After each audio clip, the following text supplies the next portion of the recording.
గొడ్డలతో నరికిన విషయం నేను చెప్పడం కాదు, చిన్న పిల్లవాడికి లేపిన, పడుకున్నవాడికి లేపిన ప్రతి ఒక్కరూ చెప్పే పరిస్థితి వచ్చిందని చెప్పి ఈ సందర్భంగా తెలియజేస్తున్నాను. తరువాత చెల్లి నువ్వు జైల్లో ఉంటే ఏ విధంగా పాదయాత్ర చేసిందో ప్రతిరోజు ఆవిడే మాట్లాడుతుంది.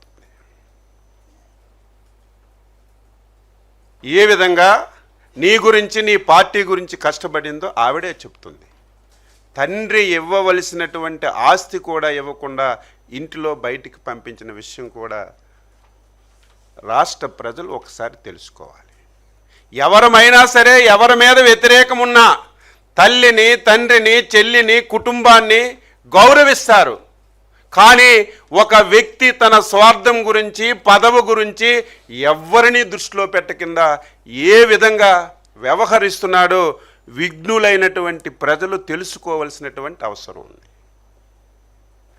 మీ నాన్నగారు మీ చెల్లికి సమాన వాటా ఇమ్మన్నారు, నా సమక్షంలోనే మొత్తం రాసి పెట్టారు, నువ్వు ఇవ్వాలని చెప్పి తల్లి అడిగితే చివరిని తల్లిని కూడా బయటికి పంపించినటువంటి నైజం ఉన్నటువంటి వ్యక్తి జగన్మోహన్ రెడ్డి అని చెప్పి ఈ సందర్భంగా తెలియజేస్తున్నాను.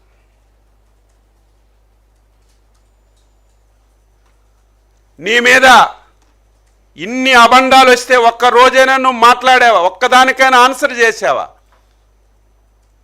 నేను ఎందుకు ఇవన్నీ చెప్తున్నానంటే, మొన్నటి వరకు బొత్స సత్యబాబు గారు చెప్పినా, లేకపోతే XY మాట్లాడినా, మాకు అనుమానాలున్నా మేము ఎప్పుడూ అనుకోలేదు. కానీ ఈ పరిణామాలన్నీ చూస్తే ఆ రోజు రాజశేఖర రెడ్డి యొక్క మరణానికి కూడా నీ బాధ్యత ఉందని ఆ రోజు ఏదైతే బొత్స గారు చెప్పారో అది కూడా ఈరోజు నాకు అనుమానం వస్తుందని చెప్పి తెలియజేస్తున్నాను.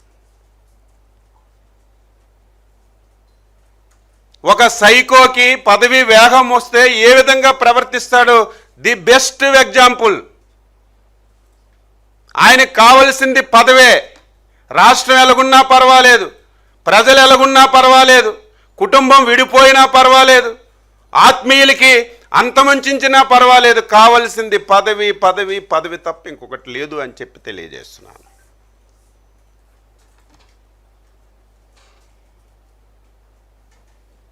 ఈరోజు నువ్వు ఒక ఆలోచన, ఒక సైకోకి నిలకడ ఉండదు. సైకో అంటే నిలకడ ఉన్న మనిషికే సైకో అంటారు.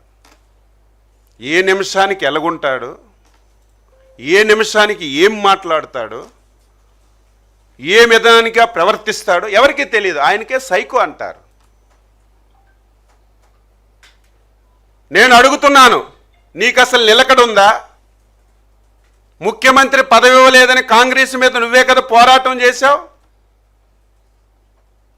1,00,000 కోట్లు దోచుకున్నవని కాంగ్రెస్ నీ మీద కేసు పెట్టి ప్రూవ్ చేసి జైల్లో పెడితే మళ్ళీ జైల్లో నుంచి బయటికి రావడానికి సోనియా గాంధీ మీద కాలు మీద పడి బెయిల్ తెచ్చుకునేది నువ్వే కదా. నీకేం నిలకడ?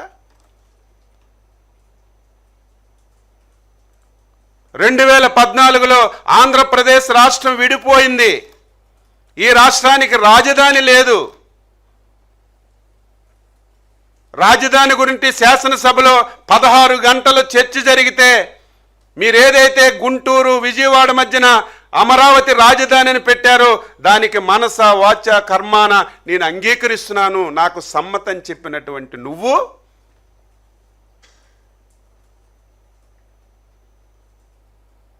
(2019) ఎలక్షన్లలో చంద్రబాబు నాయుడు గారే ఇల్లు కట్టుకోలేదు, నేను ఇల్లు కూడా కట్టుకున్నాను, నాకున్నటువంటి క్రెడిబిలిటీ చంద్రబాబు నాయుడు గారికి లేదు, ఇదే రాజధాని, అమరావతి రాజధాని అని చెప్పినటువంటి నువ్వు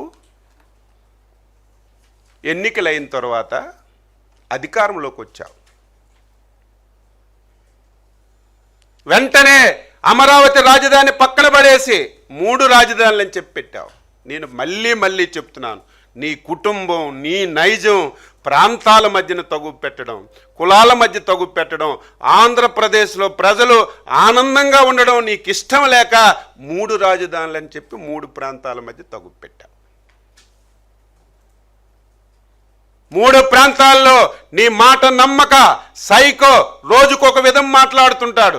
ఆయన మాట మీద ఆయనకే విలువ లేదని చెప్పి 3 ప్రాంతాల్లో కర్ర కాల్చి వాత పెట్టి ఏ విధంగా ఓడించారో మీ అందరికీ తెలుసు. మేము ఒక మాట ఇచ్చాం, అప్పుడు ఇప్పుడు ఎప్పుడు కూడా అమరావతి రాజధాని, ఏకైక రాజధాని, రాష్ట్రంలో అన్ని జిల్లాలు సమాంతరంగా అభివృద్ధి చేసి చూపిస్తామని చిత్తశుద్ధితో అంకిత భావంతో రాజధానిని అమరావతిలో పెట్టి అన్ని జిల్లాలు సమాంతరంగా అభివృద్ధి చేయాలని చెప్పి నిర్ణయం చేసి ముందుకెళ్తున్న విషయాన్ని కూడా ఈ సందర్భంగా గుర్తు చేస్తున్నాను.